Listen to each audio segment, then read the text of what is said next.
Good evening, my incredible things. Welcome to the cavern, or welcome back. I'm Kasara, for those of you who don't know me. Tonight's movie review is Oculus, which is available to stream on Paramount Plus, Prime, Pluto TV, and Plex, for those of you who want to check it out. Since it was released in 2013, there will be spoilers, so if you don't want it ruined, I strongly advise you go watch it before watching the rest of this video. And never mind the woman behind me. Just ignore it. Okay. So the movie follows siblings Kaylee and Tim Russell and takes place between two different time periods. Usually I hate those types of movies where they bounce back and forth, but this one, it's okay. So the present and 11 years prior, when the siblings were children.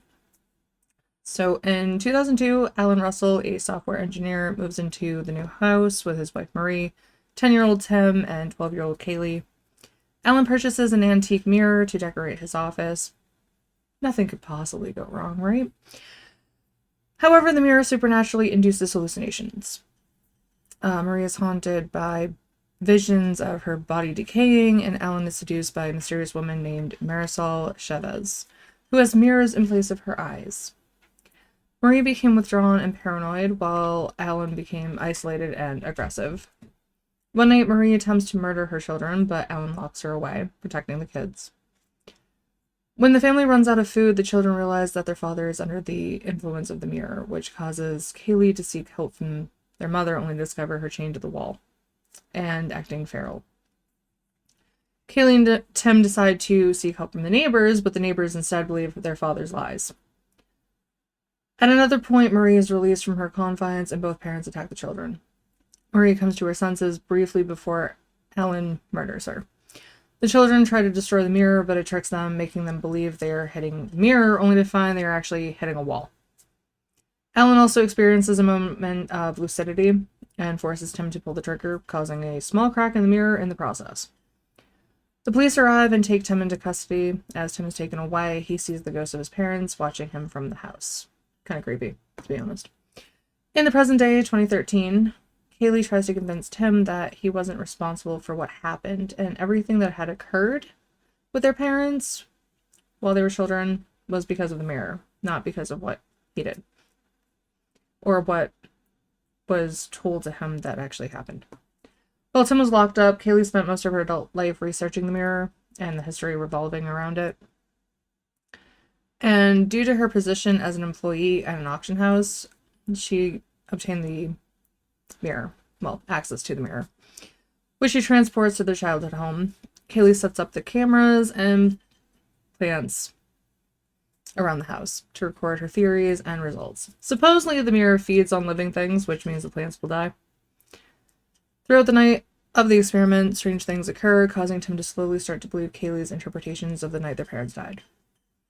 In the end, Tim releases the anchor, which Kaylee set up as, I think, a failsafe. But it was meant to destroy the mirror. Only when Tim released it, he discovers Kaylee standing in front of it, inadvertently killing her instead of destroying the mirror. Tim is arrested again. This time he's hysterical, claiming the mirror is responsible. As he's taken away, he sees Kaylee's ghost standing in the house with his parents. There are a lot of theories surrounding this. The ending, that is.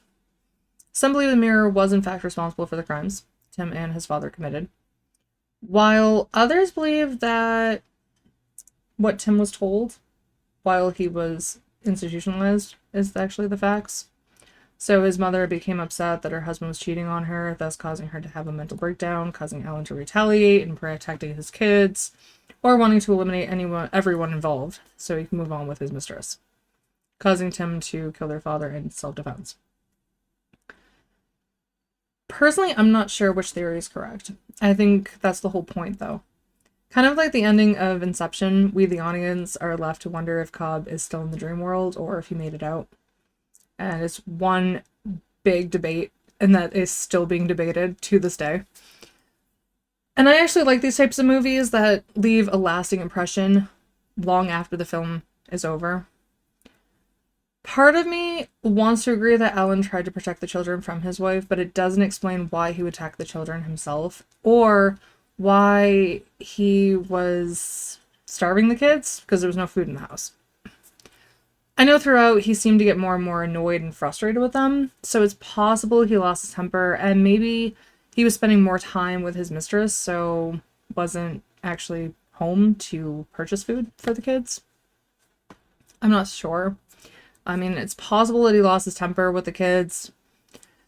It's also possible the mirror manipulated everyone, providing fuel to continue its rampage, although I don't understand the point or purpose of that. For those of you who have seen this, what were your thoughts? Whose theory do you feel was correct? Kaylee or Tim? What do you think the purpose of the mirror has? Why does it kill or manipulate those to commit crimes? Let me know your thoughts in the comments. Tomorrow night, I'll be playing Monster Hunter Wilds again. I almost said Rise. Wilds. Might be taking a break going forward just because I've been so frustrated with the game and the lag and just not fun with the lag anyways. So I don't know. Might be going to one of the other games that I haven't finished.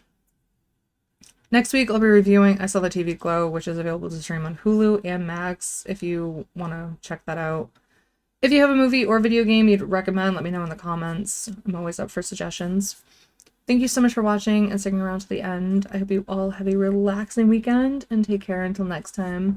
Good night, everybody.